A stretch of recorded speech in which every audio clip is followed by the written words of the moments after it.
설교 시작하기에 앞서서 일주일 전쯤이 어버이날이었잖아요. 저희 첫째 딸애가 어버이날이라고 해서 이제 제게 선물로 그려준 그림이 하나 있는데요.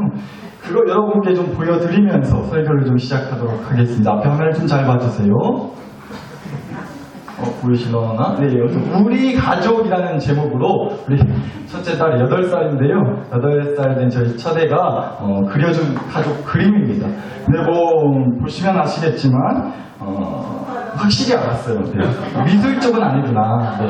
그런 거 하나님이 확실히 알려주신 것 같고 일단은 무엇보다요 또 보면서 느꼈던 것 중에 하나가 역시나 자기가 제일 커요. 자기가 짱이라는 거죠. 네, 자기가 주인공이라는 걸. 자기를 이 왼편에 예언자가 써진 게 자기인데 자기를 제일 크게 대박만하게 그렸고요. 두 번째로 크게 그린 게 누구죠? 예, 보시다시피 엄마입니다. 그러니까 이미 8살 됐지만 8살밖에 안 먹었지만 벌써 이제 안 거예요. 누구한테 줄을 서야 살아남을 수 있는지를 알게 진작에 깨달았던 것 같아요. 그래서 엄마를 두 번째로 크게 그리고 그 다음에 이제 아빠랑 동생을 그린 건데 보시다시피 아빠인 저를 동생과 거의 크기 비스무리하게 거의 똑같이 그려놨어요. 크기로 봤을 때. 그러니까 뭐겠어요? 아빠를 자기 동생급으로 본다는 거죠. 아빠를 동생과 같이 본다고 저는 그렇게 좀 느껴지기도 했습니다. 근데 그러면서도 한편으로 그래서 좀 서운할까 싶었는데 또 이 글이 한참 보니까 그렇게 좀 감동이 되고 너무 고맙더라고요. 왜냐면 아빠를 그릴 때 이렇게 머리를 풍성하게 그려줬거든요. 할렐루야. 기도하는 마음으로 그렸던 것 같아요. 정말 기도하는 마음으로 아빠의 머리를 위해서 그렇게 그린 것이 아닐까라는 집단의 해석을 하게 됐습니다. 여튼간에 제가 남겹없이 또 괜히 죄송하게 딸의 얘기해서 너무 죄송한데 오늘도 뭔 얘기하려는지 감이 좀 오실 것도 같아요. 그렇습니다. 맞아요. 역시나 5월 가정의 달을 맞아가지고 거듭 계속해서 이제 가족을 주제로 우리가 말씀을 나누고 있는데 오늘도 주신 말씀을 놓고 특별히 여러분의 가족을 떠올리시면서 함께 은혜 나눌 수 있었으면 좋겠다는 마음을 주셨습니다. 그래서 오늘 주신 말씀을 좀 들여다보기를 원하는데요. 오늘 주신 말씀은 이제 간단히 말해서 이제 다윗이라고 하는 사람이 사울 왕으로부터 쫓겨다니면서 그렇게 도망을 치던 와중에 일어난 일에 대한 말씀이거든요. 정리하자면 이런 겁니다. 다윗이 그렇게 이제 도망을 치는 와중에도 이제 다윗 주변에 사람들이 이제 모여들었다는 거예요. 그리고 그 숫자가 제법 좀 됐어요. 말씀을 보니까요. 한 600명 정도 되는 사람들이 다윗과 함께 했다고 나와 있습니다. 여튼 그렇게 이제 많은 사람들이 이제 제법 자기를 따르게 되다 보니까 뭐가 제일 걱정이었겠어요? 아무래도 먹는 거 문제가 컸을 것 같아요. 우리가 사실 또 그렇잖아요. 딴 거는 그렇다 치더라도 먹는 거 제때 안 챙겨주면, 제대로 못 챙겨주면 난리가 나는 겁니다. 또 저희 딸에게서 너무 죄송한데 저희 둘째 딸애가 은근히 그렇게 먹을 걸 밝혀요. 저는 안 그러거든요. 그럼 누구 닮아서 그런 걸까요? 모르겠어요. 근데 하루는 그러더라고요. 막 짜증을 내면서 제 둘째 딸이 막 죽는 소리를 해대는 거예요. 아빠 심심해. TV로 지 좋아하는 만화 보고 있었거든요. 뭐가 심심하고 만화 보고 있는데 지 좋아하는 만화 보면서 뭐가 그렇게 심심하냐고 뭐라 했어요. 그랬더니 이러더라고요. 입이 심심해. 입이 먹을 거 줘. 과자 사줘. 막 이러더라고요. 큰일 났습니다. 6살 되셔가지고 벌써부터 그렇게 입이 심심한 게 뭔지를 알아버리셨어요. 근데 사실 우리도 그렇지 않을까 싶어요. 제때 참거리 안 나오면 큰일 나는 겁니다. 일할 만 나시냐고요. 참먹으려고 일하는 거잖아요, 사실. 참거리 제때 나와야 되는 겁니다. 먹는 문제가 그만큼 아주 중요하다는 거예요. 그런데 다윗이 그 당시 생활이 넉넉한 편이 아니었단 말이죠. 그럴 수밖에요. 자기 목숨 하나도 어찌될지 모르는 도망자 신세였는데 그 많은 사람 먹는 문제를 수백 명 되는 그 사람들이 먹는 문제 해결할 힘이 어디 있었겠냐고요, 당시에 다윗한테. 그렇죠? 근데 마침요 다윗이 잘 아는 사람 중에 나발이라고 하는 사람이 있었다는 거예요. 그런데 이 사람이요 말씀 보니까 보통 부자가 아니었다는 겁니다. 25장 2절을 좀 보실게요. 나발의 생업이 갈멜에 있고 심히 부하여 양이 3,000마리요 염소가 1,000마리라고 되어 있습니다. 심히 부하여. 그냥 부한 것도 아니고 심히. 그러니까 겁나게 부자였다는 거예요. 그래서 가진 재산을 보니까 무려 양이 몇 마리요? 3,000마리였고요. 염소가 몇 마리? 1,000마리나 됐다고 해요. 아니, 매번 말씀드리지만 도대체 얼마를 말씀드려야 놀라워하실지를 모르겠어요. 한 집에 1,000마리, 2,000마리씩 다 있으시니까 그런 것 같은데 또 내 거 아니니까 사실 관심도 없고 그러시는지 모르겠지만 여튼 그만큼 부자였다는 겁니다. 이렇게 많은 재산을 갖고 있던 부자 나발이 있었는데요. 거기다가 때마침요 4절을 또 보시면 다윗이 나발이요 자기 양털을 깎는다 함을 광야에서 들었다고 되어 있습니다. 때마침 그러니까 나발이라는 사람이요 키우는 그 양들을 털 깎는 시기였다는 거예요. 그러니까 열심히 양들을 이제 키워가지고 양털을 수확하는 때가 되었다는 겁니다. 그런데 그 당시는 그런 날이 바로 잔칫날이었다고 해요. 왜요? 수확하는 기쁜 날이었으니까. 크게 그래서 잔치를 벌였다고 합니다. 실제로. 여튼 그렇게 부잣집에서 잔치를 벌였다고 하니까 마침 가서 뭐라도 얻어먹을 수 있는 서로의 찬스였던 거죠. 그렇죠. 다윗 입장에서는. 이제 그래가지고 이제 특별히 어린 소년들 말씀 보면 어린 소년들 어린애들이요 한 10명 정도를 그 나발의 집에 보냈다고 되어 있습니다. 가서 먹을 거 얻어오라고. 아무래도 어린애들을 보내면 좀 불쌍한 마음에 뭐라도 하나 더 줄까 싶었던 것 같아요. 여튼 그렇게 이제 다윗이 나발한테 사람들을 보냈는데 나발이 보고서는요 그냥 빠꾸 시켜버렸다는 거예요. 다윗이 보낸 그 소년들을 말이죠.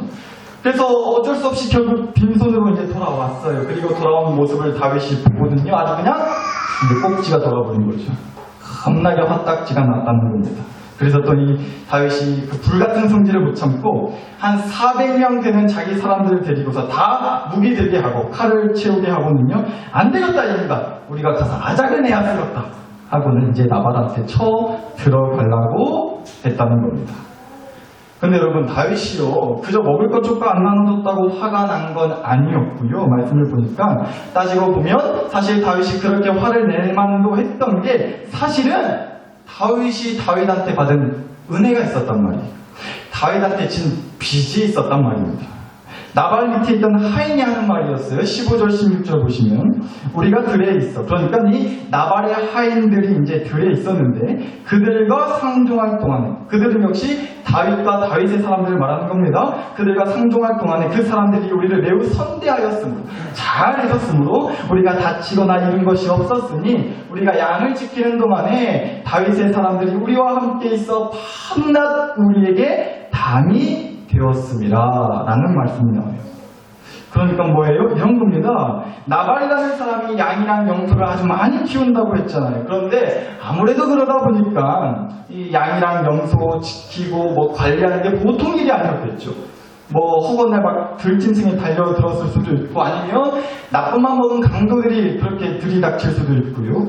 뭐 이런저런 위험들이 있지 않았겠어요. 그런데 그때마다 다윗이 자기 사람들이랑 같이 그 나발의 짐승 가축들을 낮이고 밤이고 간에 그렇게 지켜주는 뭐 보디가드를 해줬다는 거예요. 쉽게 말해서. 그러니까 나발은 그렇게 다윗한테 진 빚이 있고 받은 은혜가 있는 사람이었다는 거예요. 그러니까 다윗도 나발의 집에서 잔치를 한다고 해서 자신있게 먹을 거 얻어 먹으려고 사람을 보내도 그래서 보낼 수 있었던 거죠. 아무리 염치가 없어도 그냥 먹을 거 맨입에 달라고 할 수 있겠냐고요. 아무래도 다윗도 전에 도와준 게 있으니까 나발이 설마 그 도와준 은혜를 새까맣게 까먹고 모른 척 할까 싶었겠죠.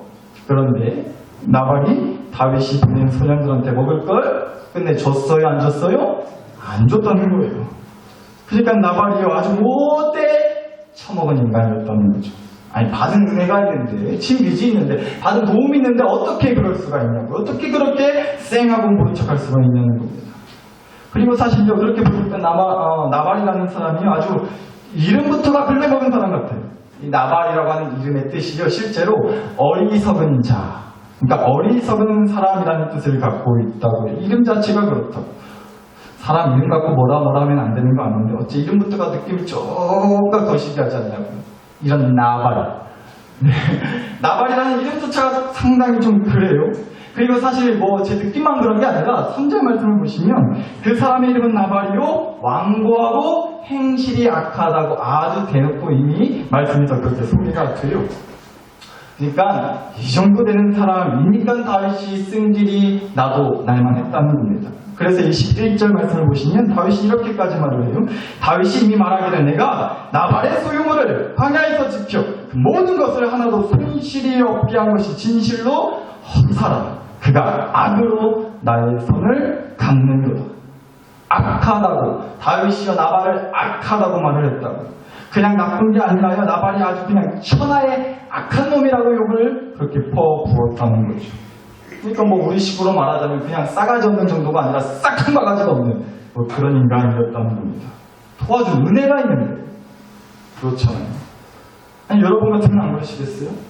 이게 내 얘기가 아니니까 가만히 앉아 계시는데 여러분 같으면 어떡하시는지 어떠실 것 같아요? 우리 같아도 너무 화나지 않겠냐고요. 여러분이 아무개떡네 막 그렇게 어렵다고 할 때 막 여러분이 발 벗고 나서서 도와주고 여러분도 뭐 없는 형편에 막 빌려주고 막 그렇게 힘써주고 그랬는데 나중에 그 아무개떡이 살만해졌다고 아무개떡이 이싹 깎고 본체만치 하면 어떠실 것 같으세요? 어떠시겠어요?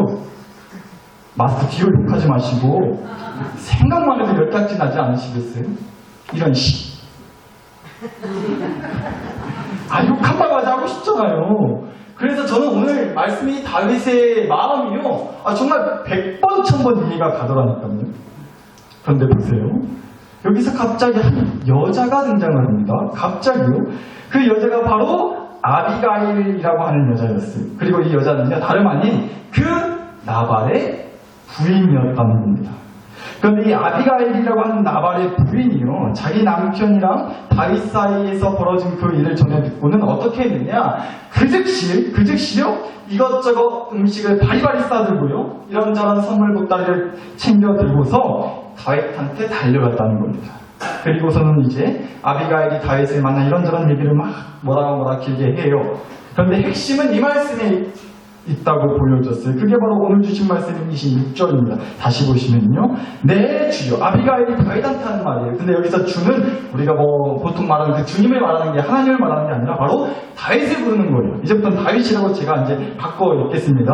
다윗이시여. 여호와께서 살아계심을 두고 맹세하노니 다윗도 살아계시거니와 다윗의 손으로 피를 흘려 친히 보복하시는 일을 여호와께서 막으셨으니 다윗의 원수들과 다윗을 해하려 하는 자들은 나발과 같이 되기를 원하나이다 라는 말을 했다. 그러니까 한마디로 이런 거예요. 다윗 당신이요 나발을 쳐서 죽임으로 당신 손에 피를 묻히는 게 원수를 갖는다는 게 결코 하나님이 원하시는 모습이 기다 아니라는 거예요. 다윗 당신이 성질나는 거 100번 1000번 이해는 가는데 아무리 내 남편이지만서도 분명 나발이 잘못한 건 맞으니까. 그런데 그 잘못에 대한 대가는 하나님이 알아서 해주실 거다. 하나님이 다 정리해 주실 거다. 그러니 다윗 당신이 괜히 나서가지고 사람을 죽이는 살인하는 그런 죄를 짓지 마시라고 그런 얘기를 했다는 거예요. 또 그래서 이 얘기를 듣고요 다윗이 결국은 나발을 죽이지 않습니다. 그리고 나서 나중 가서 나발이 죽게 돼요. 하나님이 그 나발의 목숨을 거두어 가신다. 그렇게 자연적으로 마무리됐어요. 근데 여러분 저는 이 아비가일이 한 말이요 사실 좀 어떻게 보면 좀 그럴 수도 있어요. 왜냐면 이 말을 만약에 아비가일의 시어머니가 들었다고 생각해보죠. 그러니까 남편인 나발의 엄마가 아비가일이 다윗한테 한 얘기를 들었으면 아주 그냥 며느리인 아비가일을 시어머니가 어떻게 했을까요? 머리끄댕이 잡고 그냥 머리털 있는 대로 다 뽑아버리고 싶지 않았겠어요? 그런 말을 한 거예요. 아니 아무리 그래도 어디 가서 자기 남편 편을 들어야지 우리 아들 편을 들어야지. 이 며느리가 한 말 꼬라지 좀 보라고 어떻게 그따구로 말하고 다니냐고 밖에 나가서 시엄마 입장에서는 이제 속이 뒤집어질 만한 소리를 했다니까요. 맞아요. 분명 그런 말이 맞다고요. 그런데 여러분 저는 오늘 이 아비가일이 한 말을 통해서 우리가 이걸 좀 깨닫기를 원하는 거예요. 아비가일은요 분명 알았었다는 겁니다. 다윗이라는 사람은 하나님이 기름 부었고 하나님이 세우신 왕이 될 사람이라는 것을 알았던 거예요. 따라서 하나님으로부터 세움받은 사람의 손에 어찌 감히 피를 묻히면 되겠냐는, 피를 묻혀서 쓰겠냐는 얘기를 했다는 거예요, 아비가일이. 그러면서 무엇보다 다윗한테 하나님 얘기를 했다는 거예요. 하나님 얘기를. 하나님이 어쩌고 저쩌고 하는 그 얘기를 했다는 거예요. 저는 이게 중요해 보이더라고요. 여러분, 오늘 설교 제목이요. 아비가 일하신다잖아요. 아비가 일하신다. 저는요, 오늘 주신 말씀에서 아비가일이라고 하는 이름의 여자가 굉장히 중요한 역할을 한 것처럼 다가왔는데요. 그리고 또 아비가일이 굉장히 중요한 말을 했단 말이에요. 그래서 저는요, 이 아비가일이라는 여자의 이름이 이렇게 불려지더라는 겁니다. 아비가 일하신다. 아비, 뭐예요? 아빠, 아버지를 우리가 아비라고도 하잖아요. 그러니까 아비가 일하신다? 다시 말해 아버지가 일하신다는 겁니다. 오늘 주신 말씀에서 아비가일이라고 하는 여자가 한 말과 믿음을 놓고 보니까요, 그래서 이렇게 말할 수 있겠다니까요. 아비가 일하신다. 아버지가 일하신다. 우리 하나님 아버지가 일하신다는 겁니다. 분명 받은 은혜가 있었음에도 불구하고 이 싹 닫은 그 나발을 아주 그냥 있는 대로 홍구병 내주는 거, 사실 누가 뭐라 할 수 있겠어요? 다윗의 마음 100번 1000번 이해 간다니까요. 그러나 우리의 아버지 되시는 하나님이 원하시는 모습은 결코 아니라는 거예요. 화나는 거, 훈통 터져 죽겠는 거 이해는 되는데 그 화와 분노를 하나님이 분명 다스려 주실 거다. 하나님이 알아서 나서서 정리해 주실 거다. 아비가 일하신다. 라는 그 믿음으로 자기 화를, 분노를 좀 다스리라고, 내려놓으라고, 멈추라고. 아비가일이 다윗한테 해준 말이 사실 그런 말이지 않았겠냐. 그래서 오늘 주신 말씀에서 우리가 얻을 수 있는 교훈이 바로 그거라는 겁니다. 신약성경으로 넘어와서요, 로마서 12장 말씀을 보시면 역시나 이런 말씀이 나와요. 읽어드리죠. 로마서 12장 18, 19, 21절입니다. 할 수 있거든 너희로서는 모든 사람과 더불어 화목하라. 내 사랑하는 자들아, 너희가 친히 원수를 갚지 말고 하나님의 진노하심에 맡겨라. 악에게 지지 말고 선으로 악을 이기라는 말씀이 있어요. 사랑하는 나도 계시고요. 보고 계신 이 말씀에서 특별히요, 하나님한테 맡기라, 하나님께 맡기라, 이 말씀을 꼭 기억하실 수 있었으면 좋겠습니다. 세상은 말해요. 주변에선 다들 그렇게 얘기를 하죠. 눈에는 눈, 이에는 이인 거라고. 쪼다같이 살지 말라고. 미련 천치마냥 바보같이 당하고만 살지 말라고. 맞는 말이에요. 저도 100% 동감합니다. 하나님 믿는 사람이라고 해서요, 무조건 양보하고 희생하고 포기하고 어쩔 때는 정말 바보같이 그렇게 다 내주고 사십시오라는 얘기를 하고 싶은 게 아니에요. 그렇게 살지 마세요. 챙길 거 있으면 챙기시고 말할 거 있으면 당당하게 말하고 사시란 말이에요. 하나님 믿는다고 바보같이 살지 말자는 겁니다. 그런데요, 그럼에도 오늘 이 시간 꼭 드리고 싶은 말씀은 딱 이거 하나인 겁니다. 우리요, 하나님 믿는다고 하는 우리가요, 하나님 믿는다고 해서 바보같이 살지는 말자고. 그러나 하나님을 믿으니까 하나님을 바라보는 바보로는 살자는 겁니다. 바보같이는 살지 말자는 거지만 하나님을 바라보고 사는 바보가 되자는 거예요. 자기 딸만 보면, 자기 자신만 보면 아주 좋아주는 아빠들 보고 딸 바보, 아들 바보라고 하잖아요. 저도 그런데 우리 하나님 바라보고 그럴 수 있었으면 좋겠다는 거예요. 하나님 바보로 살자고. 감히 하나님한테 바보라고 하나님을 놀리는 말이 아니고요, 하나님 바보. 딸만 보면 좋아주면 딸만 보고 사는 딸바보 아빠처럼 하나님 아빠만 보고 사는 하나님 바보로 살자는 겁니다. 그러면 이 고백이 나올 수밖에 없어요. 아비가 일하신다. 우리 하나님 아빠가 일하신다. 우리 하나님 아빠가 정리해 주실 거다. 그러니까 하나님 아빠한테 맡겨버리자 그냥. 나 그 사람 때문에 너무 화나 죽겠는 거, 그 사람 때문에 아주 그냥 상처받고 스트레스 받는 거 확 그냥 내가 나서서 싹 다 쓸어버릴까 싶은데 그냥 하나님 아빠한테 맡겨버리자 그냥. 하나님 아빠한테 일러버리고 하나님 아빠가 하시는 대로 내버려 두자 그냥. 이게 바로 하나님 아빠한테 맡기는 모습이라는 겁니다. 아비가일 하신다.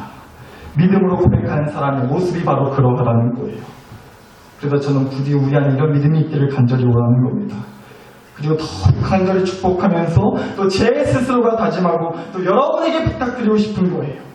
또 여러분의 자녀들에게, 여러분의 가족들에게 그 믿음의 고백을, 아비가일 하신다는 그 믿음의 고백을 이 산 선물로 전해주실 수 있는 여러분이 됐으면 정말로 좋겠습니다. 여러분, 우리가 오늘 말씀에서 보니 다윗이라고 하는 사람은요, 사울을 피해 도망친 세월이 무려 13년이나 됐어요. 13년을 사울을 피해 매일같이 언제 죽을지 모르는 두려움과 그 긴장 속에서 살았다고요? 13년 동안이나. 그렇다고 해서 13년을 뭐 어디 좋은 데 가서 숨어 있었던 건 아니에요. 특히나 뭐 광야나 뭐 동굴, 뭐 이렇게 위험하고요, 아무것도 없는 곳을 돌아다니면서 도망쳐 살았단 말이에요. 그래서 어쩌면 그런 것 같아요. 어른들이, 특히 부모님들이 자녀들에게, 가족들에게 그래서 이렇게 말을 하게 되는 것도 같아요. 또 내 스스로가 내 자신한테도 이렇게 말하게 되는 것도 같고요. 이 광야 같은 인생에서 더 독해져야지, 더 강해져야지, 더 악착같이 살아야지, 절대 바보 마냥 당하지 않도록 눈에는 눈, 이에는 이, 그러고 살아야지. 이놈의 시집에 그냥, 이놈의 기집애 그냥. 그러니까 엄마가 공부하라 했어 안 했어? 했어 안 했어? 그런 정신머리로 이 광야 같은 인생을 어떻게 살려고 그러냐 진짜. 너도 이 엄마 꼴 당하려고 그러냐. 너라도 정신 똑바로 차리고 살아야지. 어째 그 모양이냐 어디는. 아이고 우리 한심한 것을. 이렇게 말하는 부모 혹은요, 당신은 그러니까 안 되는 거라고. 다른 집 남편들은, 다른 집 아내들은 능력껏 잘만 사는데 왜 우리 집은 허구함이나 이 밑바닥을 벗어나지를 못하냐. 이게 다 당신이 무능력해서 그런 거. 아이들이가 미쳤지. 시집을 잘못 와가지고, 장가를 잘못 가가지고. 혹시 이렇게 말하는 부부는요, 물론 알아요. 걱정되는 마음에, 너무 답답한 마음에 여러분 자신에게 또 여러분 가족에게 사실 생각해서 해주는 말인 줄 알아요. 그런데 여러분, 도대체 왜 그 얘기에 어째서 하나님은 안 계시냐는 겁니다. 어째 하나님 얘기는 쏙 빼먹으시냐는 겁니다. 여러분, 광야는요 위험하니까, 어떤 위험이 있을지 모르니까 내 스스로 더욱 강해져야 하고 독해져야 하는 그런 곳이 아니에요. 오히려 광야는요, 강하시고 독하게 이끄시는 하나님을 만나는 곳인 줄 믿습니다. 위험하니까 더욱 하나님 아버지를 붙들 수밖에 없고 하나님을 바라보며 하나님을 따라야만 살 수 있는 곳이 광야인 거죠. 오히려 내 감정과 내 기분과 내 고집을 따라가면 더 길을 잃을 수밖에 없는 곳이 광야인 거 아닌가요? 그래서 아비가일이 그랬던 거예요. 다윗이 자기 남편한테 썸질냈던 거 뭐라 못했어요. 아무리 자기 남편이어도 자기 남편이 잘못한 건 맞으니까 자기가 보더라도. 그러나 하나님 입장에서 생각하니까 그러면 안 된다는 거였어요. 그건 하나님이 원하시는 모습이 아니었다는 거예요. 하나님이 분명 알아서 정리해 주실 건데 다윗 손에 피 묻히면 안 된다는 거였어요. 그래서 아비가일은 다윗의 분노에 대신 브레이크를 확 밟아줬던 겁니다. 그리고 나서 이렇게 말해준 거죠. 아비가일이 다윗한테, 아비가 이라신다. 다윗, 당신 삶의 악셀은 하나님이 밟으신다. 당신 감정과 기분과 상황은 내가 알겠는데, 이해는 가는데 그래도 당신 삶의 운전대를 하나님한테 맡기시라고. 당신이 운전대 잡고 잘 운전해 보려고 욕심 부리다가 사고 치고 사고 당하지 마시고 피 보지 마시고, 우리 인생이 진짜 베스트 드라이버, 기통차게 운전해 주시는 하나님 아버지한테 맡기시라고. 저는 아비가일이 해준 말이 그렇게 보이더라고요. 사랑하는 나사렛 교식도 여러분, 그래서 여쭙고 싶습니다. 여러분 가족에서 이런 아비가일 같은 사람은 어디 있나요? 여러분이 여러분의 자녀에게, 부모에게, 남편과 아내에게 이런 아비가일이 되어주고 계시냐고요? 아니, 그보다도요, 더 여쭙고 싶은 건 그 전에 내 가족의 누군가의 아비가일이 되기 전에 아비가일처럼 사고 치기 전에 브레이크 밟아주시고 사고 안 당하게 피 안 보게 운전대 잡아주시는 하나님의 은혜를 경험해 보셨어요? 경험해 보길 원하세요? 부디 오늘 이 시간 여러분 인생의 운전대를, 여러분 가정의 운전대를 하나님 아버지한테 맡겨드릴 수 있는 시간 되기를 간절히 바랍니다. 하나님한테 내어드리세요. 하나님이 진짜 운전 기가 막히게 하신다. 부디 그러실 수 있기를 간절히 축복합니다. 이제 설교 마무리하고자 하는데요. 오늘도 짧은 영상 하나로 설교를 좀 마무리했으면 합니다. 여러분 만약에요 길을 가시다가 포천 터미널에 계신데 젊은 청년이 됐든 와서는 여러분한테 제가 지금도 하고 있는 이 넥타이를 좀 매달라고, 내가 넥타이를 맬 줄 모르는데 넥타이 좀 대신 매달라고 부탁을 하면 어떻게 하시겠어요? 아유 넥타이 안 사요? 넥타이 안 사라?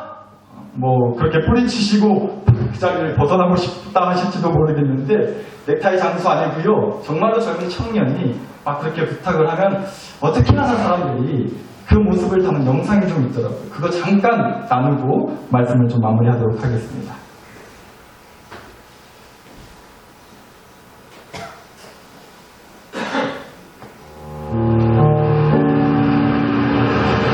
죄송한데요. 저 오늘 처음 면접이라 그러는데 넥타이를 못 해서 그러는데 좀 도와주시고 싶어요. 방법이 틀려가지고 네, 그냥 멘토만 해주시면 안 돼요. 아, 정말 감사합니다. 아, 네네. 아, 진짜 감사합니다. 네네. 아, 취직대로 힘들어서 잘해요.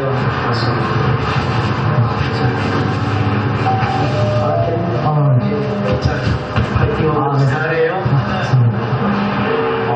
꿈이셨네. 그래서 꼭 가고 싶은 기억이 있어. 내가 지금 2017년에 좀 잘 돼. 젊으니까 잘 돼야지. 아, 네. 아, 감사합니다.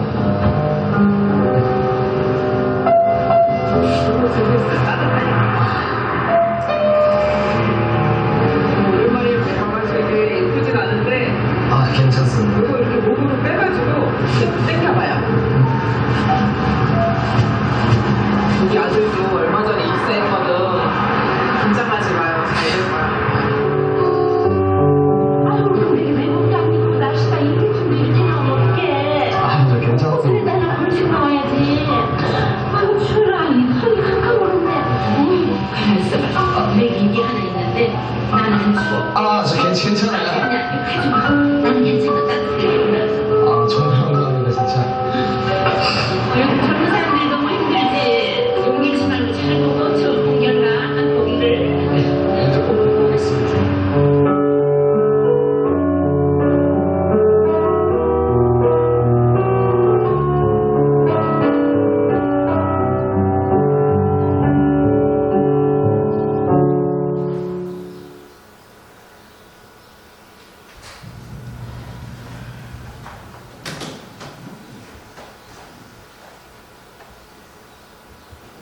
어떻게 보셨을지 모르겠는데 저는 이 영상을 보면서 한편으로 이런 생각도 좀 들었어요. 누구는 이렇게 생각할 수도 있겠다 싶더라고요.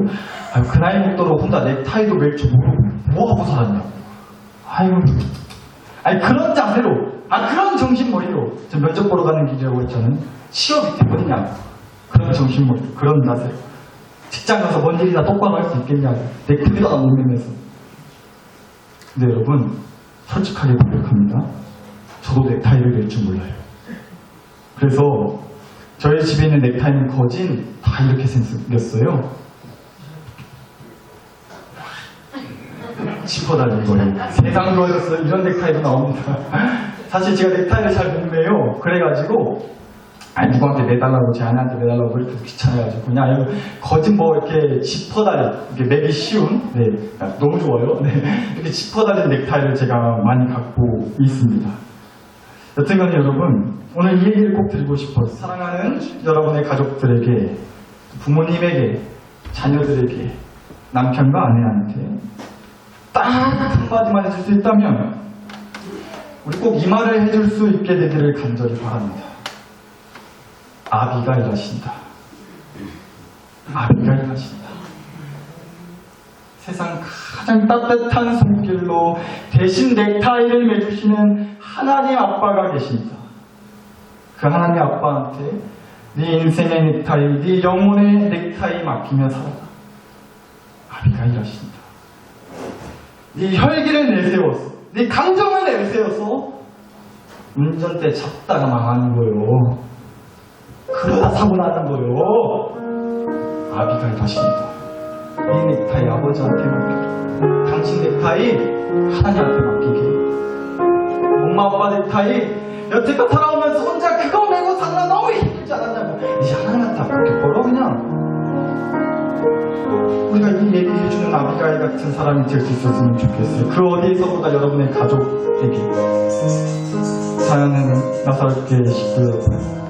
우리 가정을 살리는 건 부모도 남편도 아내도 자식도 아니라 우리를 위해 일해주시는 하나님 아버지이심을 믿습니다. 우리 이 믿음으로 살아가는 저와 여러분 될 수 있기를 정말로 간절히 축복합니다. 그래서 이 시간 함께 기도하기를 원하는데요.